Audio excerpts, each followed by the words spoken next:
bring that down? That's the highest priority.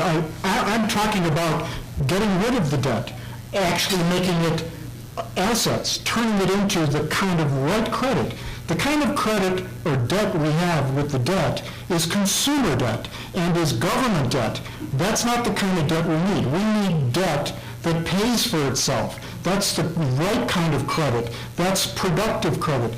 That's absolutely essential. When we have that productive credit, we will eliminate the debt, the bad debt that's there. Thank you, Mayor Fudge. Certainly the debt is important because the more we borrow, the worse credit becomes. So what is happening now is just going to continue to get worse. Next thing you know, we're not going to be able to buy a car, we're not going to be able to buy clothes, because we can't get credit. So the more we borrow, the worse we become. And the other thing I think is that what we leave our children and grandchildren and generations that follow us with this kind of debt is a country that we may not even own. So it's significant. Absolutely. Let's take another question from the audience. Ladies and gentlemen, our next question comes from the Cuyahoga County Library at Maple Heights.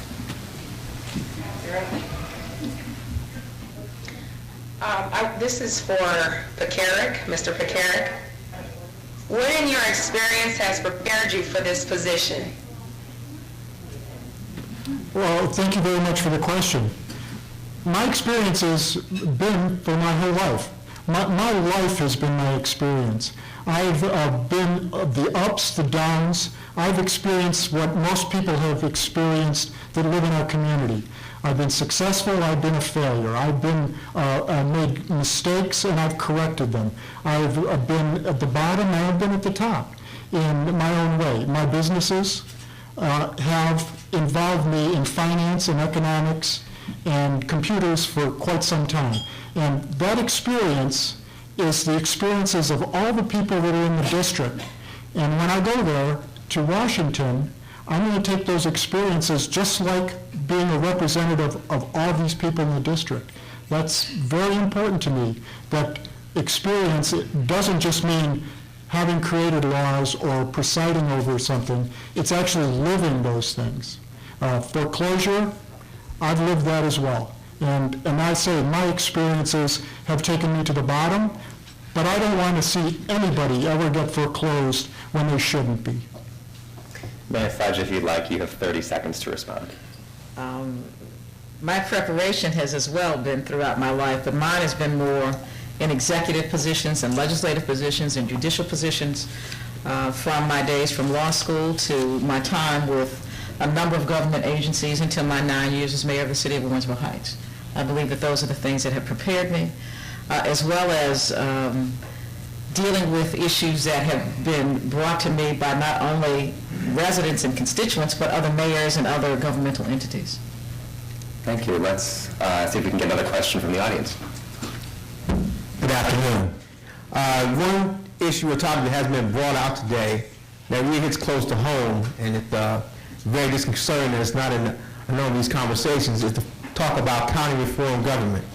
And I want to know each of the candidates' stance on county reform government. Mr. Pekarek, can you begin?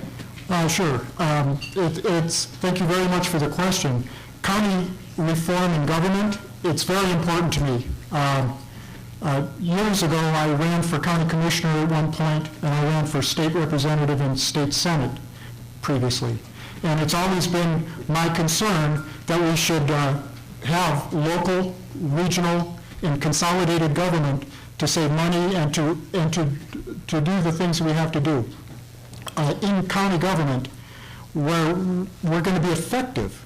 I think right now county reform would be so great, and it would be so important to deal with them, especially now that we have so much chaos in the county. But we need to reform it in the right way. We need to work together, and that's why it's very important that we need to get county reform addressed immediately. And I'm only speaking that locally, that's the people that need to do that. Mayor? First, the congressperson really doesn't have a lot to do with county reform, but I will say to you that it depends on the kind of reform. if the reform is equitable and includes all people from all various areas, I mean, if it's something that is going to create a problem with poor people in the city of Cleveland, I'm against it. If it's going to not represent people who have heretofore not been represented, then I'm against it. If it's going to be done in a very equitable way and it's going to really benefit not just financially, but morally and socially and ethically, then yes, I'm for it.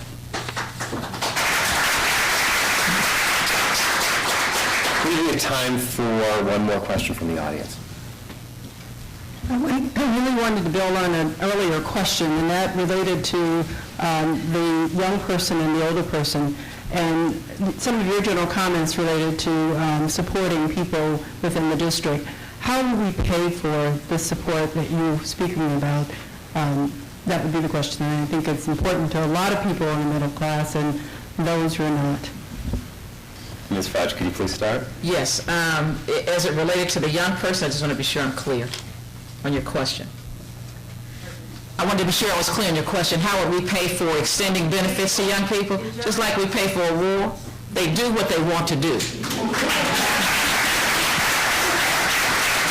If I'm talking about $6 billion for kids, as opposed to $12 billion for a war, I'm going with the kids. Okay, Mr. Pekarek. Well, it's a great question. Thank you very much. We need to pay for it by extending loans to our citizens, and that's what this will do. This will generate the capital. The capital will be good for them because it'll be income producing, and they will be paying for it as they move along, and it'll be generating income for them. It's funny when we have these programs that cost $10 billion, and mine will be nothing for the citizens, the taxpayers. That's an easier way to pay it, and it's not taking anything from the taxpayer. I think we have one more question. We can take one more question from the audience if we have one.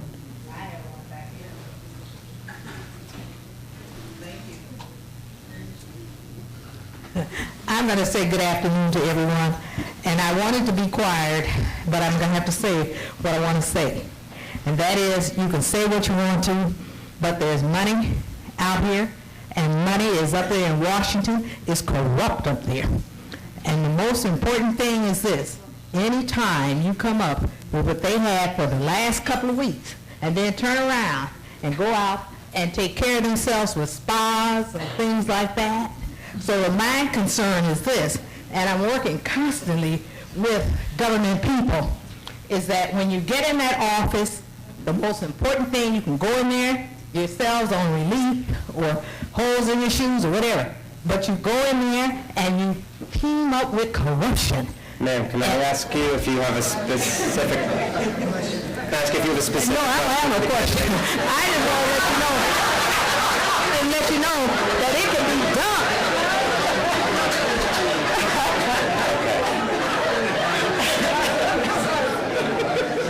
Thank you very much. On that note, I'd like to thank the audience for their questions and their comments. We'll have a final question now for each of the candidates, and each candidate will have 3 minutes to respond. The candidates will be answering in the reverse order, so Mr. Pekarek will go first. And my question is, survey after survey finds that people like their congressperson but disapprove of Congress, and I think that a lot of that has to do with earmarks. People like earmarks that benefit the district that they live in. And I'm going to give one example. There's really no national transportation policy. Individual congresspeople, based on their seniority, are able to bring home money for their district.